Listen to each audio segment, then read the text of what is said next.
The third time this month, some guy in a police uniform knocks on my door. But this time, I'm not afraid. I'm ready. The HOA thinks they can keep sending fake cops, and I'll just fold. Yeah, not happening. That night, I'm standing in the dark, barely breathing, every muscle tense, eyes glued to the doorframe. The camera's rolling, my phone set up, just waiting for him to try the lock. When he does, the trap I rigged above the door snaps. 5 gallons of blue paint, mixed with all kinds of foul stuff, comes raining down on him. You should have heard the sound he made. I almost felt sorry for the guy. Almost. Let me back up for a sec. I'm Ethan Walker, a software engineer who's been living in Pine Valley Estates for 3 years. Place used to be a slice of heaven. But then Victoria Haynes became HOA president and turned it into her private fiefdom. She's got this talent for finding violations that don't exist, fines, threats, rules that change every week, you name it. I work in IoT security, so when the HOA forced us all to install smart locks for safety, I saw right through it. Those locks give someone else a master key to your home. Sure enough, I started noticing weird stuff in my logs. Entries at 1 a.m., keys used that weren't mine, and every time I brought it up, Victoria said I was overreacting. The first time a cop came knocking, it was almost midnight. Real badge, real uniform, but something felt off. Who does house inspections at midnight? I told him to buzz off. Second time, another guy, same uniform, same script, just a different face. I started recording everything, backing up logs, securing my place like Fort Knox. And every single time, someone kept trying my lock in the middle of the night, leaving no trace. If you've ever felt gaslit by people in power, you know what I mean.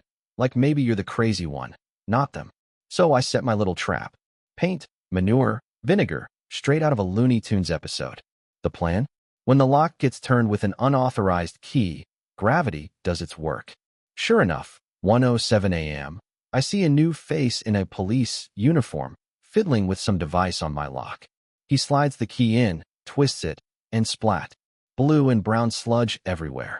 The guy slips, yells, curses, spits, and stumbles to a black SUV parked 3 houses down. I see the HOA sticker clear as day. My cameras catch everything. His face, his badge, the paint, even the plates.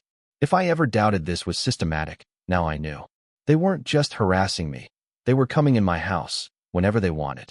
Next morning, I follow the trail of blue footprints all the way to where the SUV was parked. There's a perfect HOA permit outline on the pavement. And that's when Bernie, my neighbor, retired firefighter, salt of the earth type, shows up, coffee mug in hand. You finally caught him, Ethan, he says, nodding at the mess on my porch. Bernie's the only one who's believed me from the start.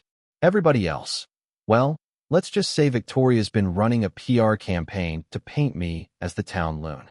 We start swapping stories, piecing things together. Bernie's seen Victoria run surprise inspections on anyone who asks too many questions about HOA spending. People who challenge her at meetings end up with fines, or worse, made-up violations. He tells me about families on Maple Street. Same thing. That's not safety, Ethan. That's a shakedown. When a guy like Bernie says you're not crazy, you know you're onto something. Turns out Victoria's been living way beyond her means. New cars, fancy trips, all on an $18,000 a year gig. Bernie says he overheard her talking about being $180,000 short on some rec center project, but telling everyone else it was under budget. So where's the money going? And why does the security company owner, Calvin Briggs, keep showing up with Victoria? Bernie's seen his guys at odd hours, always checking locks. That's when I call Miles Turner, a locksmith who doesn't work for the HOA. He takes one look at my paint-covered lock and goes, "Someone's been copying this. Badly, too." Then he drops the bomb. Victoria hired him 6 weeks ago to make master keys for all 93 homes, but told him to keep it hush-hush, said it was for emergencies only. Except, no one told the residents, and the official paperwork went missing. Miles helps me review the smart lock logs, dozens of late-night entries, always using the master, always the same pattern. And not just my house. 12 other homes had similar entries. Families who'd pushed back against Victoria or questioned her accounting. Now it's not just me. It's the whole street. Bernie and I decide to go public. We document everything. Paint trap video, digital logs, statements from neighbors, the whole 9 yards. That's when Victoria calls an emergency meeting, spinning my paint trap as a dangerous chemical attack on community safety. She has Calvin play doctored security footage, tries to frame me as a threat, and for a minute, I think she's going to pull it off. Even my best friend, David, starts doubting me, asking if I'm okay. You ever watch a whole room turn on you? That's what power does when it's unchecked. But then the twist. Jenna Alvarez, 16-year-old tech whiz, rolls up with drone footage of Calvin sneaking around my house, planting hazardous materials just before the HOA inspection. Turns out, Victoria's deepfake video was manufactured, the timestamps don't match, and the person in the video isn't even me. Linda, the HOA treasurer, stands up, says Victoria's been hiding a $180,000 shortfall, and starts showing emails between Victoria and Calvin. Enforcement quotas, performance bonuses for every violation they create. The room flips. Suddenly, people are demanding Victoria's resignation, and Calvin decides he's not going down alone. He confesses to running surveillance, faking evidence, planting violations, all under Victoria's orders. What started as a lonely fight became a community revolt. The board dissolves, a federal investigation opens, and neighbors who'd once crossed the street to avoid me start apologizing. Bernie's shaking my hand, saying, "Told you so." Jenna's drone video is all over the local news. Victoria tries every legal trick in the book, countersuing me, claiming I'm a domestic terrorist because of the paint, saying I organized a coup. But the feds don't buy it. Calvin flips, gives them everything, emails, payment records, even admits to planting fake violations in over a dozen homes. The kickback scheme gets exposed. David, my old friend, comes back, says his family got hit next. Together, we help organize a petition and 2/3 of the neighborhood signs, demanding Victoria's removal. By the time CNN picks up the story, it's not just about Pine Valley. It's about HOAs all over the country abusing power, running rackets. Our paint trap and drone videos spark a national investigation. Victoria, desperate, flees to Atlantic City, trying to gamble her way out, but gets arrested in a casino. Calvin gets probation in exchange for testimony. Victoria? She's convicted of conspiracy, fraud, civil rights violations, and embezzlement. 18 months in federal prison, 3 years probation, $200,000 restitution. Her house?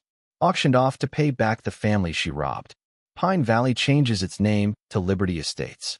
We rewrite the bylaws. No more secret master keys. No more unchecked fines, financial transparency, and a new board with real oversight. Jenna gets scholarship offers for her tech skills. Bernie joins the board, and David becomes a local hero for organizing the petition. Linda starts a consulting business helping other neighborhoods audit their HOAs. The paint trap that started everything becomes a legend. Parents tell their kids about the night justice literally rained down from above. Now, I stand in my yard on a Saturday, installing a new camera, not to spy on neighbors, but to make sure everyone stays honest. Little Marcus, whose family moved into Victoria's old house, asks, "What's that for?" I smile and say, "It's about protecting the truth." Bernie walks up, toolbox in hand, proud as can be, and we finish the install together, knowing our fight means something. Sometimes, you gotta set a trap to catch people who think they're untouchable. Sometimes, protecting your own home means standing up for everyone. But here's the real question. Do you think justice always wins, or does it take ordinary people doing extraordinary things to make it happen? I want to hear your take. Have you ever gone toe-to-toe with someone who abused their power? Drop your story in the comments. Hit that like if you think truth matters, and don't forget to share this video, because you never know who might need to hear it.